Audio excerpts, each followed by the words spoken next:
Tumepokea shukrani kutoka kwenye kamati ya maandalizi ya michezo ya Memos kupitia kwa kijana wetu ambaye alikuwa mjumbe kwenye kamati, Mr. Jafari. Ni jambo jema. Ukifanya jambo na mtu mwisho wa siku akaja akakushukuru, basi huo ni uungwana, na ndio tabia zetu si watu wa mjini, hasa mji wetu wa Singida. Uungwana sisi ndio jadi yetu. Kwa hiyo kijana wetu amekuja kutushukuru na sisi tunashukuru sana kwa ujio wake. Lakini out of that tumepata mashindano mazuri ambaye mimi naona ilikuwa ni fursa kubwa sana kwa mkoa wa Singida. Mashindano ambaye yalistimulate uchumi wa Singida. Tumepata tamaduni na watu tofauti kutoka maeneo tofauti ya Tanzania. Kwa hiyo hayakuwa hivi yametuachia masomo na mafunzo wetu sisi kama FA. Lakini katika hili na pia nimshukuru mkuu wa mkoa wa Singida Halima Dendego.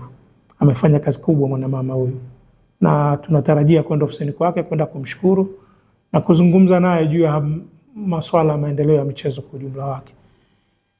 Sikumbuki mara mwisho Singida ilihost mashindano kama alini, lakini nakumbuka ilikuwa ni mwaka wa mwisho wa Mheshimiwa Mkapa, mwaka mmoja, miaka miwili kabla ya hapo tulikuwa na Memos kama sikosei.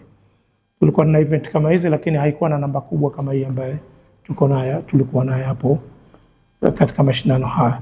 Kwa hiyo tuna vingi vya kujivunia, lakini tuna vingi vya kujifunza kutokana na hii tournament. Wananchi wote wa Singida kiujumla wake walifurahia uwepo wa wageni Singida. Economical situation ya mkoa ulikuwa boosted na hii activities. Sisi kwenye utekelezaji wetu wa mipango kazi, kila mwaka tunapaswa kutengeneza course za referees. Lengo ni kucover yale maeneo ambayo unakuta kuna umbwe katikati. Kwa hiyo mwaka huu tuna kozi tumefanya Manyoni, lakini pia tuna kozi inaendelea hapa Manispa, na naamini tutakuwa na kozi nyingine kabla ya mwaka hujaisha. Sisi tuna infrastructures ambazo tunaziangalia kama zikiboreshwa zinaweza zikapunguza matumizi ya uwanja wa Liti na Airtel. Kuna viwanja ambavyo tumekuwa tumevipoint, lakini ongezeko la kiwanja cha Bombardier baada ya kuwa kimepigwa fence, sasa ina maana tunaenda kutengeneza kiwanja kingine ambacho kitapunguza matumizi ya hivi viwanja viwili.